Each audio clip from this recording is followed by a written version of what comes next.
Sir বাইদেউসকল, আজি আপোনালোকৰ কাৰণে অসমীয়াৰ লেংগুৱেজ 1 আৰু 2 পেডাগজি আৰু গ্ৰামাৰখিনি ডিছকাছ কৰিম।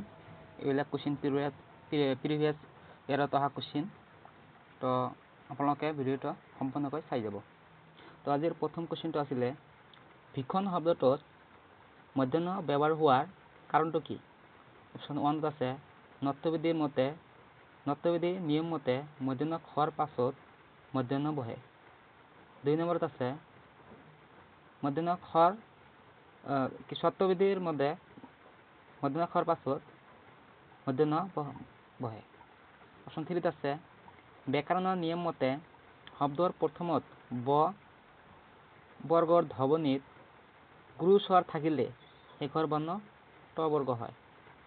অপশ্যন 4 আছে উচ্চাৰণ সংগতি ৰক্ষা কৰি। তো আমি সকলোৱে জানো যদি কোনো বাক্যত বা কোনো শব্দত যদি মধ্যাহ্ন খ থাকে তাৰ পিছত যদি দন্ত্য ন থাকে কিন্তু দন্ত্য ন নহয় তাতে মধ্যাহ্ন হ'ব। এটা নত্যবিধিৰ এটা নিয়ম। তো ইয়াতে শুদ্ধ আনসাৰ অপশ্যন 1 হৈ যাব, কিয়নো ইয়াতে নত্যবিধিৰ নিয়ম প্ৰযোজ্য হৈছে। আৰু অকল মধ্যাহ্ন খই নহয়, ৰি আৰু ৰ আৰু মধ্যাহ্ন খ এই তিনিটা যদি থাকে তাত মধ্যাহ্ন হ'ব, মধ্যাহ্ন বহিব। এটা হৈছে নত্যবিধিৰ নিয়ম। তো option 1 is the correct answer. নত্যবিধিৰ নিয়ম মতে মধ্যাহ্ন খোৱাৰ পাছত মধ্যাহ্ন বহে। তাৰপিছত নেক্সট কুৱেশ্যন আগবাঢ়ি আছোঁ।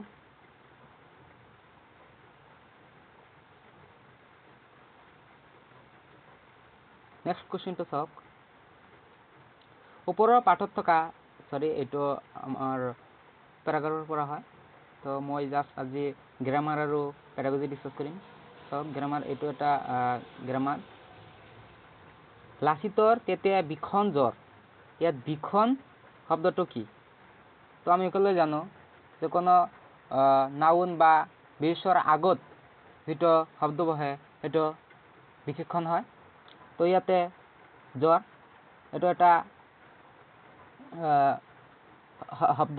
ইয়াৰ আগত যিটো বহিছে এই বিশেষ্যটো এই আগত বহি তাৰ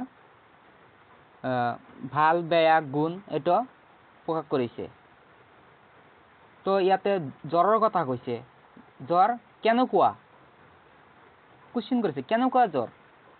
ভীষণ জ্বৰ, মানে বহুত জ্বৰ আহিছিল।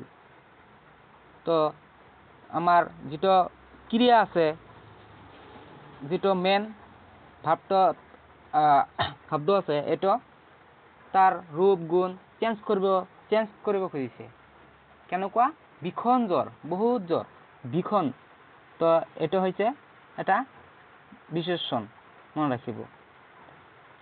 তো ইয়াতে শুদ্ধ আনসাৰ হৈ যাব অপশ্যন 2। তাৰপিছত নেক্সট কুৱেশ্যন লৈ একবাৰ আছোঁ। তো এইটো পেৰাগ্ৰাফৰ পৰা হয়। ইয়াতে চাওক, এইটো গ্ৰামাৰ। বিশেষণ শব্দৰ সমৰ্থক নহয়। বিশেষণ শব্দৰ সমৰ্থক নহয় বুলি কৈছে। তো বিশেষণ মানে কি? বিশেষণ মানে আমি কি বুলি ভাবো? পটু, মানে পুৰা পাৰ্গত, মানে দক্ষতা।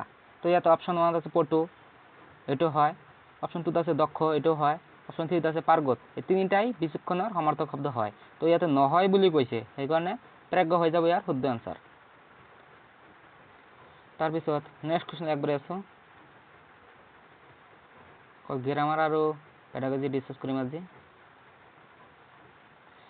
এটা চাওক 98 নম্বৰ কুৱেশ্যন। আহিলাপাতি এই শব্দটো কিহৰ উদাহৰণ? আহিলাপাতি মাজত এটা ডেছ আছে, চাওক হাইফেন আছে। তো এইটো কিহৰ শব্দ দি? সন্ধি নে? এইটো সন্ধি কেতিয়াও নহয়। তো 2 নম্বৰ অপশ্যন একেবাৰে কেনচেল। বাচ্য পৰিৱৰ্তন, ইয়াতে বাচ্য পৰিৱৰ্তন হৈছে নেকি? কথা চেঞ্জ হৈছে নেকি? নহয়, এইটোও নহয়। ৰূপ পৰিৱৰ্তন, কোনো ৰূপ চেঞ্জ হৈছে নেকি? নহয়, ইয়াতে ডাইৰেক্ট এইটো সমাস হৈ যাব। আৰু আহিলা বাতি এনেকুৱা যদি দুটা শব্দৰ মাজত যদি হাইফেন থাকে সেইটো আমি সদায় সমাস বুলি চিনাক্ত কৰোঁ। চ' ইয়াতে শুদ্ধ আনচাৰ হৈ যাব অপশ্যন 1। তাৰপিছত নেক্সট গ্ৰামাৰ ক'ত আছে চাওক, ইয়াতে এটা আৰু গ্ৰামাৰ আছে। হুৰস শব্দটোৰ তৎসম ৰূপ কি? হুৰস মানে কি? হুৰস মানে আমি কি বুলি ভাবো? সূৰ্য, সূৰ্য, সূৰ্য হৈছে হুৰস। তো তৎসম ৰূপ কৈছে। একচুৱেলি এই হুৰস শব্দটো সাংস্কৃতিক ভাষা। তৎসম মানে কি? তৎ মানে সম মানে কি? মানে সেই শব্দটোৰ মানে সমনেম মানে সেম নেম। সেম নেম কি হ'ব? মানে হুৰস এইটো হৈছে সাংস্কৃতিক ভাষা। তো হুৰসৰ আমি সেম নেম ইয়াতে কি বেলি আছে, মিলিব নেকি? নহয়, নিমিলে। নক্ষত্র নিমিলে, অৰুণ নিমিলে, কিন্তু ইয়াতে হুৰস সূৰ্য এইটো মিলি গৈছে। তো এইটো হৈছে ইয়াৰ শুদ্ধ answer. Surya is the correct answer. তাৰপিছত নেক্সট কুৱেশ্যন আগবাঢ়ি আছো। ইয়াতে চাওক আৰু এটা গ্ৰামাৰ। আইতাই ঘোলা চকুজুৰি ডেছ, ইয়াৰ ঘোলা শব্দটো কি? আগৰ নিচিনা চকুজুৰি ইয়াৰ আগত বহিছে। এই শব্দটো ৰূপ গুণ চেঞ্জ কৰিব খুজিছে। চকুজুৰি কেনেকুৱা? ঘোলা মানে নেগেটিভ বুজাইছে, বেয়া। তো এইটো ডাইৰেক্ট ডিভিজন হৈ যাব। নেক্সট কুৱেশ্যন আগবাঢ়ি আছো।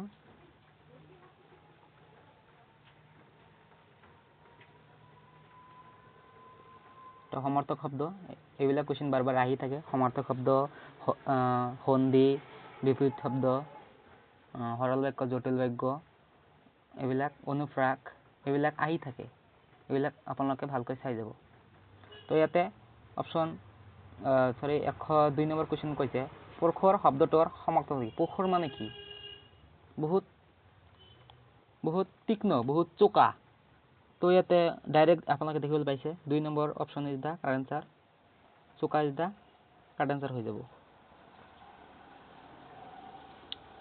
তাৰপিছত নেক্সট কুৱেশ্যন আগবাঢ়ি আছোঁ। তো এতিয়া ডাইৰেক্ট পেডাগজি ডিছকাছ কৰিম। 6 নম্বৰ পৰা ষ্টাৰ্ট হৈছে। মাতৃভাষা কেন্দ্ৰিক বহু ভাষিকতা মানে কি? হৈছে কেৱল মাতৃভাষা শিক্ষণ। এইটোত কেতিয়াও নহয়, কেৱল আছে। আপোনালোকক কৈছোঁ যে কেৱল থাকিলে সেইটো অপশ্যন কেতিয়াও নহয়, ডাইৰেক্ট কেনচেল। অপশ্যন 2 নম্বৰত আছে মাতৃভাষাৰ মাধ্যমেদি শিক্ষণ। তো এইটো হ'ব পাৰে অপশ্যন 3, প্ৰথমে মাতৃভাষা শিক্ষণ আৰু পৰৱৰ্তী পৰ্যায়ত অধিক ভাষাৰ সৈতে পৰিচয়। অপশ্যন 4ত আছে একাধিক ভাষা আৰু বিদেশী ভাষা মাতৃভাষাৰ ৰূপে শিক্ষণ। তো ইয়াতে কোনটো হৈ যাব কওকচোন? আপোনালোকে ভিডিঅ'টো পজ কৰি অলপ চিন্তা কৰিব। মাতৃভাষা কেন্দ্ৰিক বহুভাষিতা, মাতৃভাষা কেন্দ্ৰিক হ'ব লাগিব। অপশ্যন 2ত আছে মাতৃভাষাৰ মাধ্যমেদি শিক্ষণ। অপশ্যন 3ত আছে প্ৰথমে মাতৃভাষা শিক্ষণ আৰু পৰৱৰ্তী পৰ্যায়ত অধিক ভাষাৰ সৈতে পৰিচয়।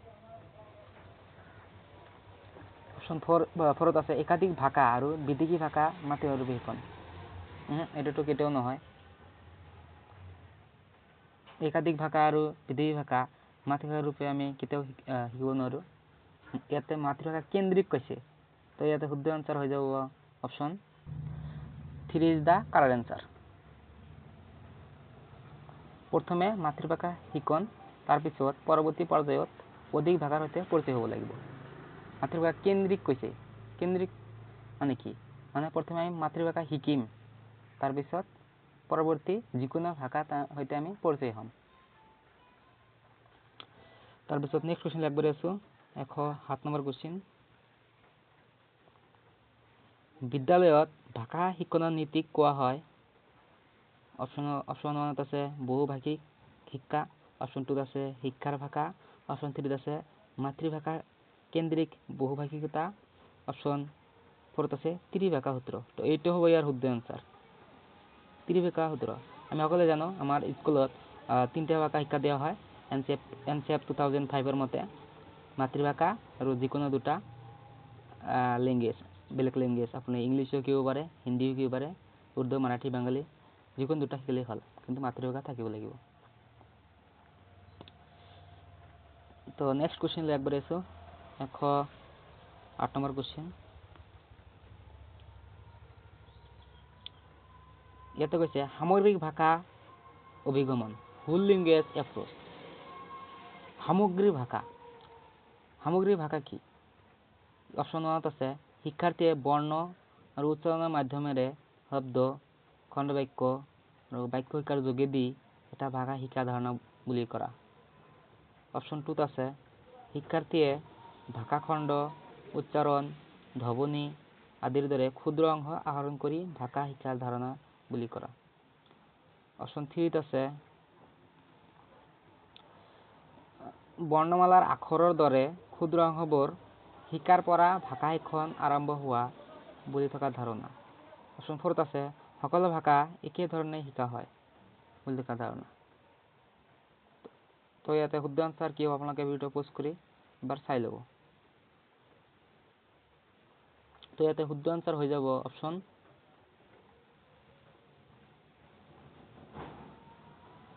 2 is the correct answer 2 number অপশ্যনটো ইয়াতে শুদ্ধ হৈ যাব কিয়নো শিক্ষাৰ্থীয়ে ভাষা খণ্ড উচ্চাৰণ ধ্বনি আদিৰ দৰে ক্ষুদ্ৰ অংশ আহৰণ কৰি এটো এটা পজিটিভ ওয়াৰ্ড আহৰণ যেতিয়া শিশুৱে যিকোনো এটা কাম যিকোনো এটা ভাষা নিজে আহৰণ কৰিব পৰিৱেশৰ পৰা হওক ফ্যামিলিৰ পৰা হওক পিতৃৰ পৰা হওক মাতৃৰ পৰা হওক ভাই ভনীৰ পৰা হওক আহৰণ কৰিব তাৰ পিছত যিকোনো এটা ভাষা শিকিব এটো সামগ্ৰিক ভাষা অভিগমন বুলি ক'ব কিয়নো ভাষা শিকন আৰু আহৰণ ইয়াৰ মাজত পাৰ্থক্য আছে যেতিয়া এটা ষ্টুডেন্ট বা ছাত্ৰই স্কুলত বা সমাজত নহয় স্কুলত আনুষ্ঠানিকভাৱে শিকিব সেইটো শিকন বুলি ক'ব আৰু যেতিয়া সমাজৰ পৰা পৰিৱেশৰ পৰা মাতৃৰ পৰা পিতৃৰ পৰা বন্ধু ভাই ভনী সকলৰ পৰা শিকিব সেইটো আহৰণ বুলি ক'ব তো ইয়াতে শুদ্ধ আনসাৰ হৈ যাব অপশ্যন 2 নেক্সট কোশ্চেন লাগবৰে আছো 109 নম্বৰ কোশ্চেন ইফালে আছে 109 নম্বৰ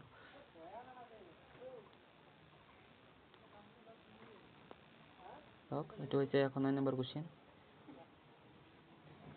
ভাষা শিক্ষণৰ কোনটো পদ্ধতিয়ে স্মৰণক ভাষা শিক্ষণৰ এটা দৃশ্যৰূপে গণ্য কৰা হয় স্মৰণক ভাষা শিক্ষণৰ এটা দৃশ্যৰূপে গণ্য কৰা হয় অপশ্যন 1 আছে গাঠনিক পদ্ধতি অপশ্যন 2 আছে ব্যাকৰণ অনুবাদ পদ্ধতি অপশ্যন 3 আছে যোগাযোগমূলক পদ্ধতি অপশ্যন 4 আছে সামগ্ৰিক কায়িক সঁহাৰি পদ্ধতি তো স্মৰণক ভাষা শিক্ষণৰ এটা পদ্ধতি আমি কোনটোক বুলি কওঁ আপোনালোকে ভিডিওটো পোস্ট কৰি আনসাৰটো এবাৰ ভাবি লওক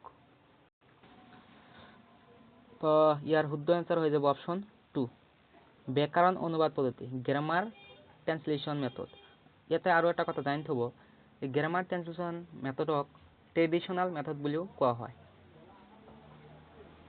তো ইয়াতে শুদ্ধ answer option 2 is the correct answer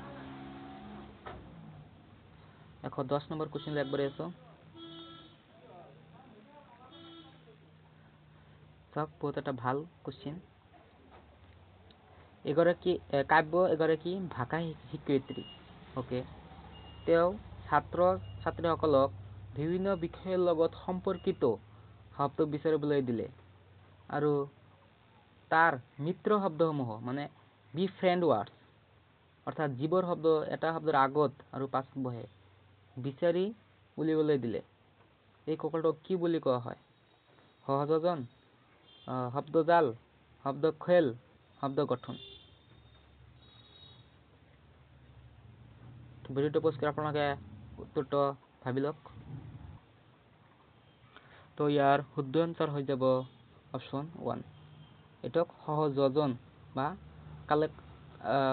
collection বুলি কোৱা হয় সহযোজন নেক্সট কোশ্চেন লাগবৰে আছো 111 নম্বৰ কোশ্চেন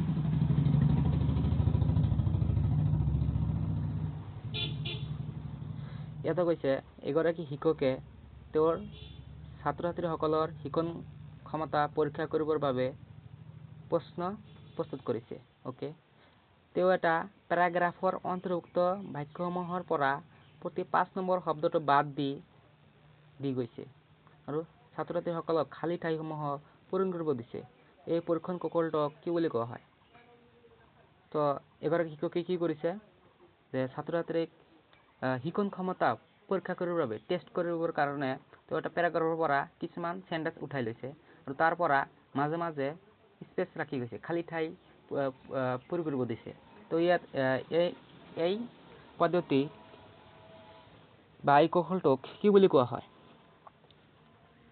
অপশ্যন 1 আছে পঠনবোধ ৰিডিং কম্প্ৰিহেনশ্যন, অপশ্যন 2 আছে শব্দভাণ্ডাৰ পৰীক্ষণ ভোকাবুলাৰি টেষ্টিং, অপশ্যন 3 আছে খালী ঠাই পূৰণ কৰা, অপশ্যন 4 আছে ক্লোজ টেষ্ট। তো ইয়াৰ শুদ্ধ আনসাৰ হৈ যাব অপশ্যন 4 ক্লোজ টেষ্ট বুলি কোৱা হয়। ক্লোজ টেষ্ট আৰু অপেন টেষ্ট কি আপোনালোকে জানি থব। অপেন টেষ্টত আপোনালোকে বিভিন্ন ধৰণৰ এনসাৰ দিব পাৰিব, ডাইভাৰ্জেন্ট ধৰণে আপোনালোকে এনসাৰ দিব পাৰিব আৰু ক্লোজ টেষ্টত আপোনালোকে কনভাৰ্জেন্ট এনসাৰ দিব পাৰিব। অনলি এটা এনসাৰ তাতে নিৰ্দিষ্ট থাকে। যেনেকুৱা ভাৰতৰ ৰাষ্ট্ৰপতিজনৰ নাম কি? ডাইৰেক্ট এনসাৰ আপোনালোকে দি দিলে দ্ৰৌপদী মুৰ্মু। তো ইয়াতে এটাই এনসাৰ। আৰু আপোনালোকে যদি ডাইভাৰ্জেন্ট ধৰণে এনসাৰটো দিয়ে অপেন ইণ্ডেড কুৱেশ্যন, তাতে বিভিন্ন ধৰণৰ মাল্টিপল ধৰণৰ এনসাৰ আহি যাব। যেনেকুৱা 5টা একগুটি ফলৰ নাম কোৱা, তেতিয়া ষ্টুডেণ্টে ক'ব আম, জাম, লেচু, বগৰী এনেকুৱা। কিছুমানে আম লিখিব, কিছুমানে বগৰী লিখিব, বেলেগ বেলেগ ধৰণৰ আপোনালোকৰ ফল ইয়াতে আহি যাব। তো এইটো হৈছে ডাইভাৰ্জেন্ট। তো নেক্সট কুৱেশ্যন লাগবৰি আছো 112 নম্বৰ কুৱেশ্যন।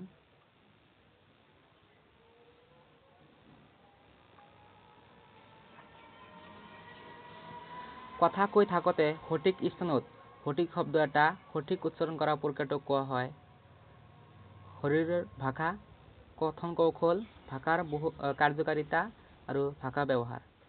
ইয়াতে 4টা অপশ্যনৰ ভিতৰত 3টা একেই যেন লাগিছে। এই 3টা অপশ্যন শৰীৰৰ বডি লেংগুৱেজ, এইটোতো নহয়। বডি লেংগুৱেজ আপোনাৰ মানে আপোনাৰ ষ্ট্ৰাকচাৰ, আপোনাৰ ইশাৰা কৰি কোৱা সেইটো ভাষা হয়। তো অপশ্যন 1 ইজ দ্য ৰং এনসাৰ। তো ইয়াতে শুদ্ধ আনসাৰ হ'ব ভাষাৰ কাৰ্যকাৰিতা, এইটো নহয়, ভাষাৰ আমি কাৰ্য ইয়াতে প্ৰয়োগ কৰা নাই। ভাষাৰ ব্যৱহাৰ, ভাষাৰ ইয়াতে ব্যৱহাৰ আমি ইউজ কৰা নাই। ইয়াতে কথন কৌশল, আমাৰ মেকানিক্স অফ স্পিকিং, এইটো কৌশলটো ইয়াতে প্ৰভাৱ পাইছে, ইয়াতে এপ্লাই হৈছে কথন কৌশল। তো ইয়াতে শুদ্ধ আনসাৰ হ'ব অপশ্যন 2। তাৰপিছত নেক্সট কুৱেশ্যন লাগবৰি আছে 113 নম্বৰ কুৱেশ্যন।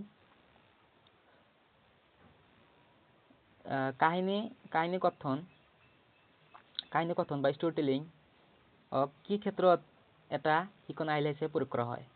অপশ্যন 1 আছে শিক্ষাৰ্থীক শ্ৰৱণ কাৰ্যত জড়িত কৰিবলৈ, অপশ্যন 2 আছে শিক্ষাৰ্থীৰ কথন দক্ষতা বিকাশ কৰিবলৈ, অপশ্যন 3 আছে ভাষা আৰু বৰ্ণবোধ দক্ষতা বিকাশ কৰিবলৈ, অপশ্যন 4 আছে শৃংখলাবদ্ধ বৰ্তাই ৰাখিবলৈ। এইটোতো নহয়, কাহিনী কথন আমি শ্ৰেণীত শৃংখলাবদ্ধ বজাই ৰাখিবৰ কাৰণে আমি ব্যৱহাৰ কৰোঁ নেকি? নহয়। তাৰপিছত অপশ্যন 3 আছে ভাষা আৰু বৰ্ণবোধ দক্ষতা স্কিল বিকাশ কৰিবলৈ। এইটোতো হ'ব পাৰে, কিয়নো ভাষা আৰু বৰ্ণবোধ দক্ষতা বিকাশ কৰিবলৈ আমি কাহিনী কথন বা ষ্টৰী টেলিং আমি ষ্টুডেণ্টক দিওঁ। তো option 3 is the correct answer. তাৰপিছত নেক্সট কুৱেশ্যন লাগবৰি আছো 114 নম্বৰ কুৱেশ্যন লৈ।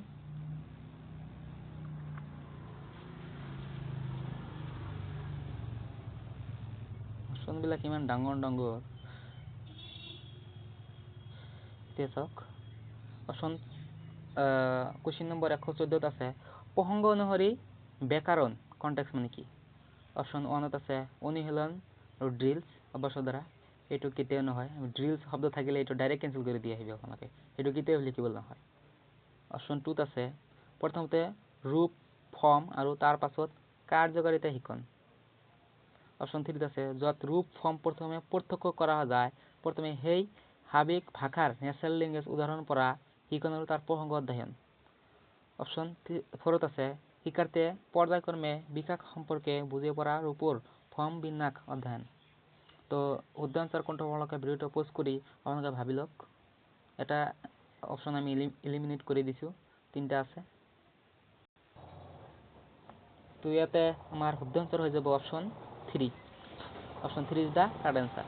কাৰণ ইয়াতে য'ত ৰূপ মানে ফৰ্মুলা প্ৰথমে আমি পাৰ্থক্য কৰোঁ, তাৰপিছত সেই স্বাভাৱিক ভাষাৰ নেচাৰেল যিটো লেংগুৱেজ উদাহৰণৰ পৰা আমি শিকন আৰু তাৰ প্ৰসংগ অধ্যয়ন কৰোঁ।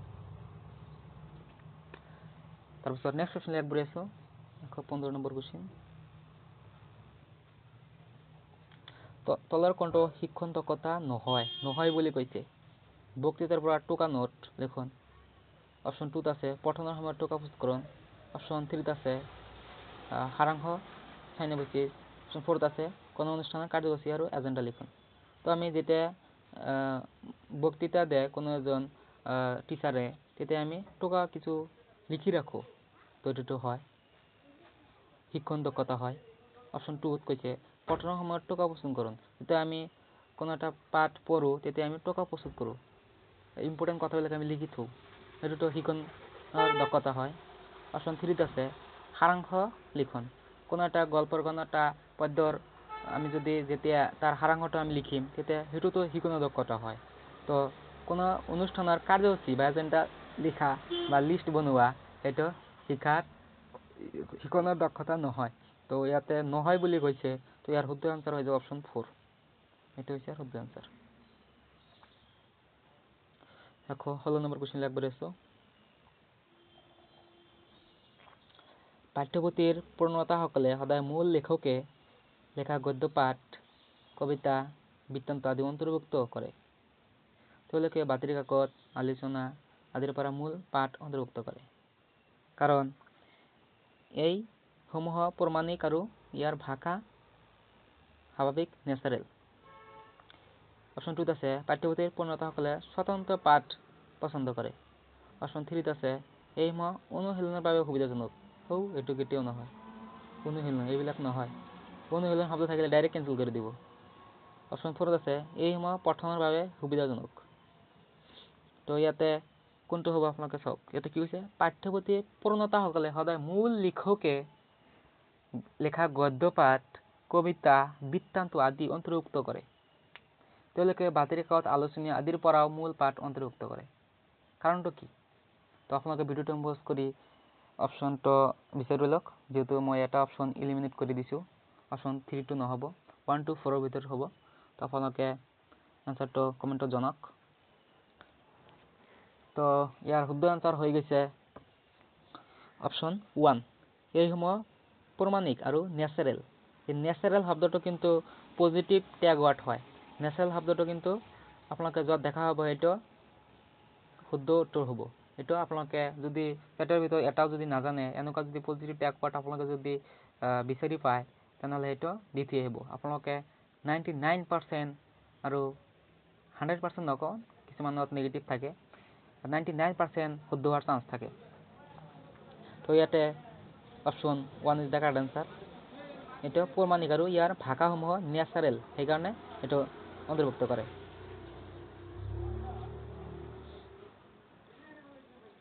নেক্সট কুৱেশ্যন আগবাঢ়ি আছোঁ, 117 নম্বৰ কুৱেশ্যন। তলৰ কাৰ্যটিক কি বোলা হয়? শিক্ষকে নিজৰ ধৰণেৰে এটা পাঠ পঢ়ি গৈছে, অ'কে, আৰু শিক্ষাৰ্থীসকলে গোট বান্ধি মূল কথাবোৰ লিখি ৰাখি পাঠটো নিজৰ ধৰণেৰে লিখি উলিয়াইছে। Wow, interesting. তো ইয়াক কি বুলি কোৱা হয়? শ্ৰুতলিপি, ব্যাকৰণ শ্ৰুতলিপি, পুনৰ্লিখন কাৰ্য, পাৰস্পৰিক শ্ৰুতলিপি। কি কোৱাচোন? এজন শিক্ষকে নিজৰ ধৰণে পাঠ এটা পঢ়ি গৈছে, আৰু শিক্ষাৰ্থীসকলে গোট বান্ধি মূল কথাবোৰ লিখি ৰাখিছে, টুকি ৰাখিছে। পাঠটো নিজৰ ধৰণে তাৰপিছত সেই শিক্ষাৰ্থীসকলে পাঠটো নিজৰ ধৰণে নিজৰ মনে বিচৰা মতে সিহঁতে লিখি উলিয়াইছে। আৰু কি হ'ব, শ্ৰুতলিপি হ'ব নে ব্যাকৰণ শ্ৰুতলিপি হ'ব নে পুনঃলিখন কাৰ্য হ'ব, পাৰস্পৰিক শ্ৰুতলিপি হ'ব। তো মই আপোনালোকক এটা অপশ্যন ইলিমিনেট কৰি দি আছোঁ। তো এইটোতো কেতিয়াও নহয়। অপশ্যন 1 ইজ দ্য ৰং এনচাৰ। এইটো ইলিমিনেট কৰি দিলোঁ, 3টা থাকিল। ইয়াৰ পৰা আপোনালোকে এনচাৰটো বিচাৰি লওক ভিডিঅ'টো পজ কৰি।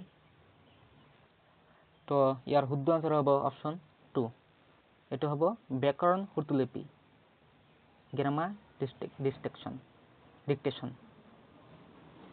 আপোনালোকে মনত ৰাখিব, যেতিয়া এজন শিক্ষকে নিজৰ ধৰণে পাঠ এটা পঢ়িব আৰু শিক্ষাৰ্থীসকলে গ্ৰুপ বান্ধি মূল পইণ্টবিলাক লিখি ৰাখিব আৰু লিখি ৰখাৰ পিছত তাৰ পৰা সিহঁতে নিজৰ মন পচন্দ অনুযায়ী গল্প সৃষ্টি কৰিব, নিজৰ মন পচন্দ অনুযায়ী সাৰাংশ লিখিব পাৰিব। সেইটো হৈছে এটা ব্যাকৰণ শ্ৰুতলিপি। তাৰপিছত নেক্সট কুৱেশ্যন লেখ কৰি আছোঁ, 71 নম্বৰ কুৱেশ্যন।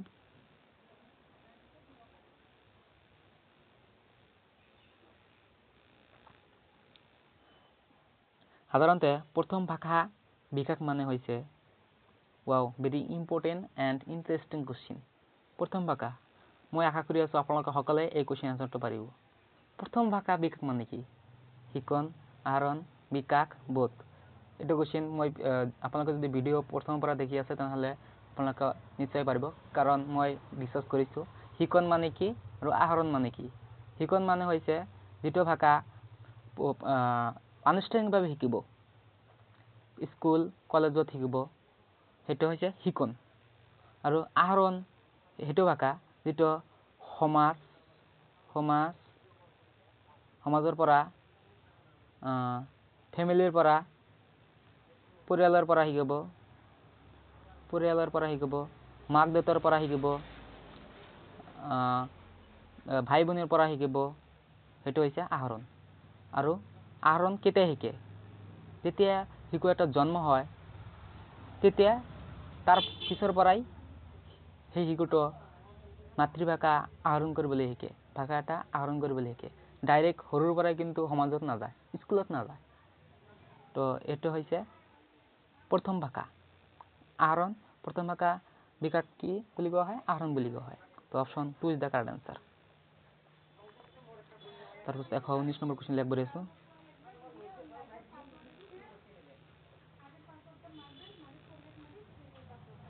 ছাত্ৰ ছাত্ৰীসকলে মাতৃভাষা সুকীয়া আৰু সুকীয়া। তেওঁ ছাত্ৰ ছাত্ৰীসকলক নিজৰ ভাষাতে পাৰস্পৰিক সম্ভাষণ জনাবলৈ গ'লে আৰু ছাত্ৰ ছাত্ৰীসকলে এইদৰে কৰোঁতে কৰোঁতে প্ৰত্যেক দিগৈ নতুন নতুন শব্দৰ সৈতে পৰিচয় হ'বলৈ আৰম্ভ কৰিলে। শিক্ষকগৰাকীয়ে গ্ৰহণ কৰা কৌশলটো আছিল কি? মানে এজন শিক্ষকে নিজৰ মাতৃভাষাত ষ্টুডেণ্টসকলক, ছাত্ৰীসকলক কোনো এটা বস্তু শিকাওঁতে সেই ছাত্ৰ ছাত্ৰীয়ে সেই ছাৰৰ মাতৃভাষাবোৰ নতুন নতুন শব্দবোৰ লগত পৰিচয় হ'বলৈ ধৰিলে। সেই এনেকুৱা কৰাৰ কাৰণে শিক্ষকগৰাকীয়ে গ্ৰহণ কৰা কৌশলটো কি আছিল? মানে বেলেগ ভাষাৰ শিক্ষক এটা আমাৰ বেলেগ এটা অঞ্চলত আহি তাৰ নিজৰ ভাষাটো ব্যৱহাৰ কৰিছে ছাত্ৰ ছাত্ৰীৰ মাজত। নিজৰ ভাষা যেতিয়া ডেইলি ব্যৱহাৰ কৰিব এটা এটাকৈ ছাত্ৰ ছাত্ৰীয়ে নিশ্চয় আহৰণ কৰিব। তো এই আহৰণ কৰা প্ৰক্ৰিয়াটোক কি প্ৰক্ৰিয়া বুলি কোৱা হয়? কি কৌশল বুলি কোৱা হয়? অপশ্যন 1ত আছে এটা সমল হৈছে বহু ভাষিকতা, অপশ্যন 2ত আছে বহু ভাষিকতা, অপশ্যন 3ত আছে এটা কৌশল হৈছে বৈবিধ্য, অপশ্যন 3ত আছে একক ভাষিকতা। তো এইটো শুদ্ধ আনচাৰ কি হ'ব কোৱাচোন? এইটো শুদ্ধ আনচাৰ হ'ব যাব option 1 is the correct answer. এটা সমল হিচাপে বহু ভাষিকতা, এইটো হৈছে সমল। আমাৰ যেতিয়া মাল্টি লেংগুৱেজ ব্যৱহাৰ কৰা হ'ব, এইটো বাধাৰূপে দেখিব নোৱাৰি, এইটো আমি সম্পদ হিচাপে দেখিব লাগিব, এজ এ ৰিচোৰ্চ হিচাপে আমি সেইটো দেখিব লাগিব। তাৰপিছত নেক্সট কুৱেশ্যন লেখ কৰি আছোঁ, 120 নম্বৰ কুৱেশ্যন, আজিৰ 71তম কুৱেশ্যন এইটো।